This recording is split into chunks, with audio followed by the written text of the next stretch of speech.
Hola, muy buenas tardes. Me encuentro con Santiago Torreblanca. Actualmente es un político joven, miembro del Partido Acción Nacional.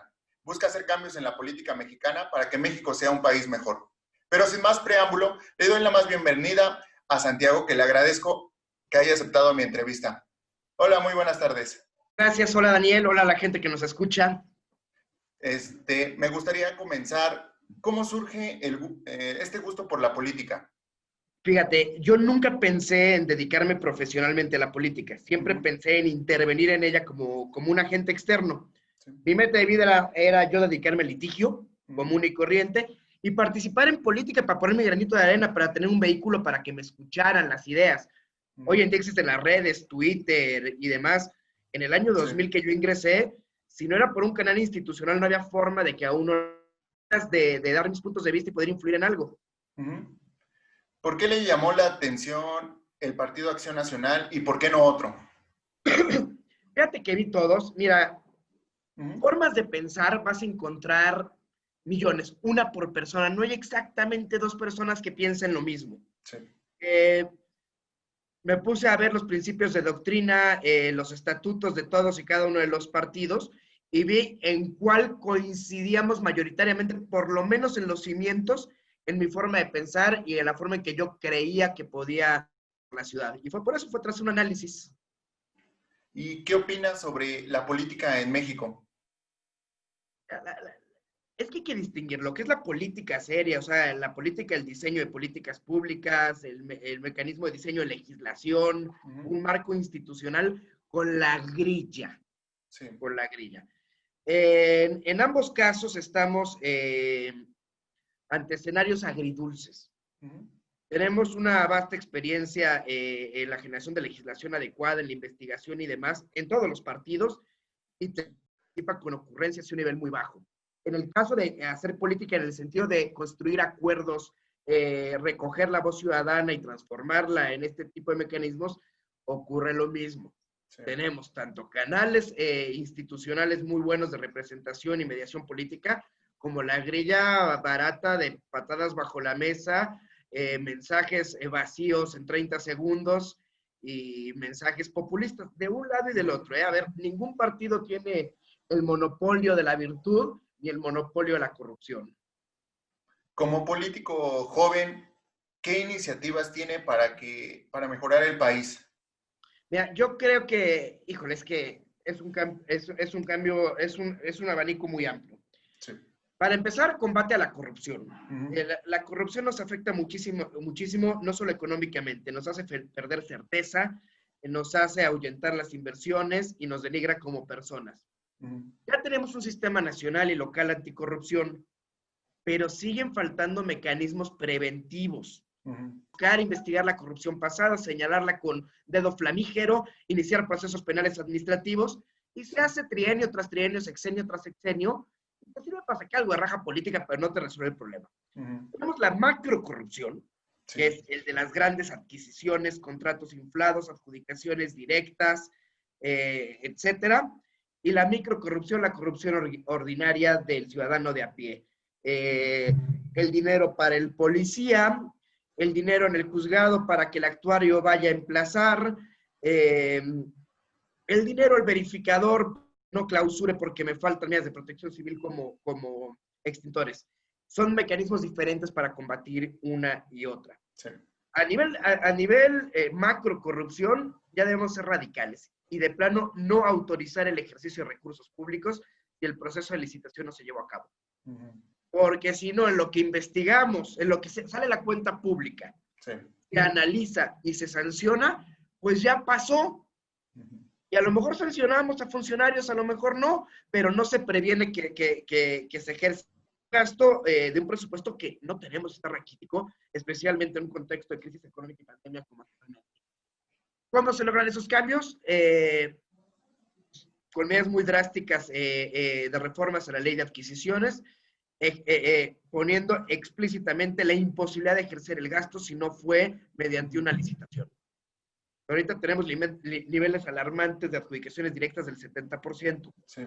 En este país, adjudicación directa, 90% de probabilidades de que haya habido corrupción en la asignación de ese contrato. 90%. Mucho. Y luego cambiar la microcorrupción, Sí. ¿vale? Pero que notamos más que nos afecta. Y esa se tiene que lograr con medidas tecnológicas, es decir, videocámaras, etcétera, mecanismos de facilitación de denuncia, por un lado, y por el otro lado, quitando responsabilidad a la corrupción a una de las partes. Actualmente comete el delito de cohecho tanto quien recibe el dinero como el que lo da. Sí. Ambas partes cometen el delito. Y entonces se convierten en pactos tácitos de impunidad. Como yo también participé en el acto ilícito, yo no lo puedo denunciar, porque si lo denunciara yo mismo me estoy denunciando. Deben existir excluyentes de responsabilidad al que denuncie, para que haya un incentivo y para cada una de las partes tenga el miedo de que la otra denuncie. Entonces hay que avanzar eso en el tema anticorrupción. Sistema, procuración, administración. Bueno, es patética la situación en la que estamos. Todos los gobiernos nos han fallado ahí. ¿Por qué? Porque lo más atractivo para el electorado es uno decir que va a aumentar penas a delitos, que va a incrementar supuestos para que proceda la prisión preventiva oficiosa, hacer grandes detenciones mediáticas, porque nos gusta mentirnos. Como no podemos acabar con el problema de la corrupción, la impunidad y la delincuencia, por lo menos simulamos. Entonces, un diputado que propone, y pasa todos los días, incrementar las penas, tipificar como delito tal o cual conducta, o aumentar o poner como prisión preventiva oficiosa tales o cuales delitos, uno puede aparentar que tiene mano dura, que quiere combatir el problema y que sí va a tomar al toro por los cuernos uno. Y a su vez la ciudadanía lo va a aplaudir. Porque decir, este político sí tiene los pantalones o las faldas bien puestas. Este sí viene con todo a combatir la delincuencia. Cuando lo cierto es que con ese tipo de medidas solo vamos a llenar las cárceles de gente pobre. No te va a solucionar nada, pero te va a convenir electoralmente. Porque a la gente le gusta autoengañarse. Como no podemos con la inseguridad, por lo menos, pues vivimos en un Disneylandia mental en el que creemos que las cosas están cambiando. Lo que tenemos que hacer es al revés. Quitar la prisión preventiva oficiosa para obligar a las fiscalías, a los ministerios públicos, a que investiguen bien, disminuir las penas y más bien apostar por una investigación adecuada de los delitos. Estamos como estamos porque las fiscalías no investigan. Lo poco que investigan, integran mal las carpetas de investigación y cuando están integradas las litigan mal. Y entonces vivimos en un juego donde yo juego a que te pongo penas muy altamente, estamos en un juego de impunidad. Y más bien voy a agarrar muchos chivos expiatorios. Y no le damos el tema de la prevención de las causas. A ver, el tema de la delincuencia es multifactorial. O sea, quien te diga que es únicamente por la pobreza está mal, quien te diga que es por el desempleo está mal, quien te diga que es por una falta de un espacio público adecuado, urbano, un desarrollo urbano adecuado, está mal, pero todo en su conjunto es lo que sí causa la delincuencia. Entonces hay que atender el tema de la delincuencia multifactorialmente, que es con recursos al factor preventivo y de investigación. Si yo fortalezco las medidas cautelares adecuadas, es decir, por ejemplo, vas a venir a firmar una vez y vas a tener que al probable responsable, en lo que se lleva a cabo tu juicio, vas a tener que tomar una terapia o asistir a mecanismos de trabajo social. Esto te va a servir no solo para atender a esa persona, que probablemente es un delincuente, sino para conocer su círculo y atender las causas y tener un mayor nivel de inteligencia para llegar a conocer eso. Esa es justicia. Es otro de los cocos que tenemos como país. Formalidad es otro problema que tenemos. Tenemos un gran problema de informalidad. ¿De qué nos sirve tener leyes laborales aparentemente protectoras si no protegen a nadie porque el 50% de la gente está en la informalidad y no recibe protección de esa ley, ¿no? Entonces, apostar a mecanismos de incentivo a la formalidad, ¿cómo se logran? Por la vía fiscal, bajar impuestos sobre nóminas a primeras contrataciones, regresar al régimen de pequeños contribuyentes para no asustar a la gente a los contribuyentes cautivos. Y es cosa de ser creativo y realmente estar cerca de la gente, no vivir en una oficina aquí encerrado y creer que leyendo papers uno va a resolver los problemas del país, porque así no es, la realidad se impone siempre. Con esto que me dice de la política, ¿considera que una alianza hace más complicadas las cosas o mejora las cosas con varios partidos políticos? No, hay varios mecanismos, porque aparte a nivel federal existe únicamente la figura de la coalición, a nivel local existe coalición y candidatura común, en algunos estados, no todos. Aquí hablando de la Ciudad de México en lo particular. Sí. La coalición va con una plataforma común. Entonces, bueno, tienes la ventaja ahí de que le da certeza al electorado de por qué opciones están votando, por lo menos al electorado que se quiere informar. Es decir, más allá si fueron tales o cuales partidos, ¿qué plataforma me estás ofreciendo? Un poco más pragmática. Ahí sí es netamente, vamos a ir juntos en tal candidatura, en tal distrito, en tal alcaldía, para lograr este cambio. A mí me parecen sanos ambos mecanismos. O sea, a ver, pensemos, no se hubiera caído la dictadura de Pinochet si no fuera por mecanismos de alianzas electorales. En Uruguay no hubiera habido un cambio de régimen si no hubiera sido a través de alianzas. No son sanas, pero bueno, siempre hay que atender el caso por caso, ¿no? Pero en general me parecen mecanismos sanos. Y ahora, ¿qué pasa cuando se tiene que aprobar o analizar una ley, pero los demás partidos políticos no están de acuerdo? Ahí hay dos mecanismos, o sea, ya en la vida real, en el Realpolitik. Sí. En el Realpolitik, el cambio de canicas. Es decir, tú apóyame en pasar esta reforma y a cambio yo te ayudo a pasar esta otra reforma. Y es el do or des, te doy tarjetita por tarjetita, aunque tú no estés convencido de mi reforma y yo no esté convencida de tu reforma. Esa es la forma así como pragmática. Dentro de los límites de la ética política. La ideal es llegar a un consenso. A ver, dime por qué no estás de acuerdo, qué aspectos no te gustan de mi iniciativa. Esto y esto y esto. Llegar a un consenso. Yo por ahorita pongo ejemplos, ¿no? Sí. Y finalmente están los mecanismos que ya se alejan de la ética política, pero que se llegan a dar también para la aprobación de las leyes, es te apruebo esta reforma a cambio de estos espacios o a cambio de estas prerrogativas o de plano a cambio de monetario. Mayorías artificialmente que se alejan de la ética política.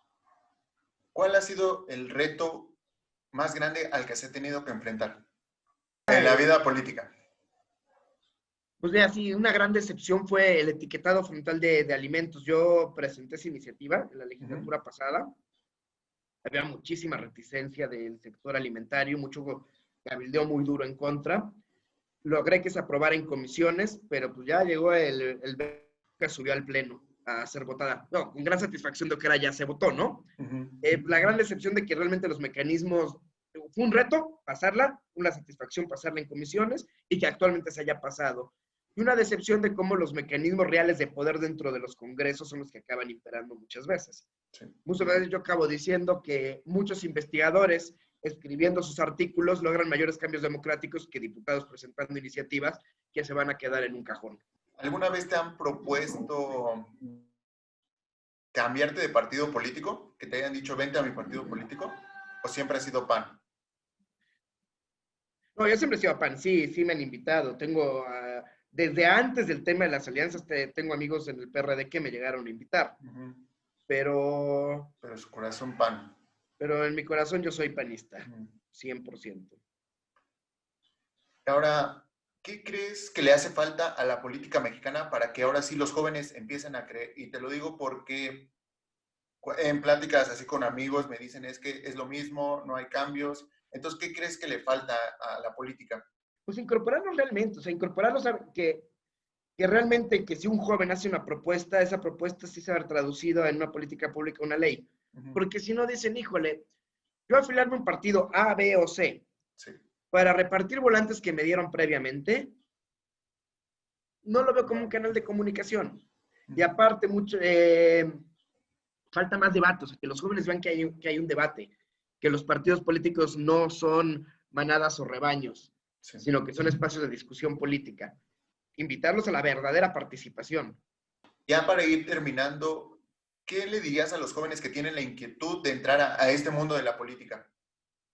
Uno, a ver, que todos están obligados a que entren al mundo de la política, aunque no se piensen dedicar a la política. O sea, de hecho, los mejores activistas vienen de la sociedad civil organizada. Sí.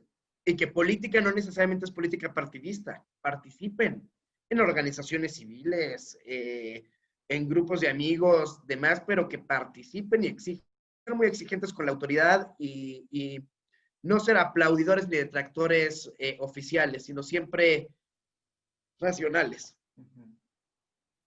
Ya para terminar, ¿cuál es tu visión para este año 2021 de elecciones? ¿Tienes pensado en algún cargo? Mira, nunca digas nunca. Ya salieron en mi partido algunas convocatorias. Todavía no salen invitaciones para cargos de designación. Voy a ver si me anoto a algún cargo de alguna candidatura. Porque como te digo, hay 1000 formas de participar. No necesariamente hace falta estar sentado en una curul para hacer un cambio. Santiago, te agradezco que hayas aceptado mi entrevista. Te deseo mucho éxito en los proyectos que tengas futuros y lo mejor. Muchas gracias. Gracias. Estamos en contacto, Daniel. Hasta luego. Bye. Hasta luego. Gracias.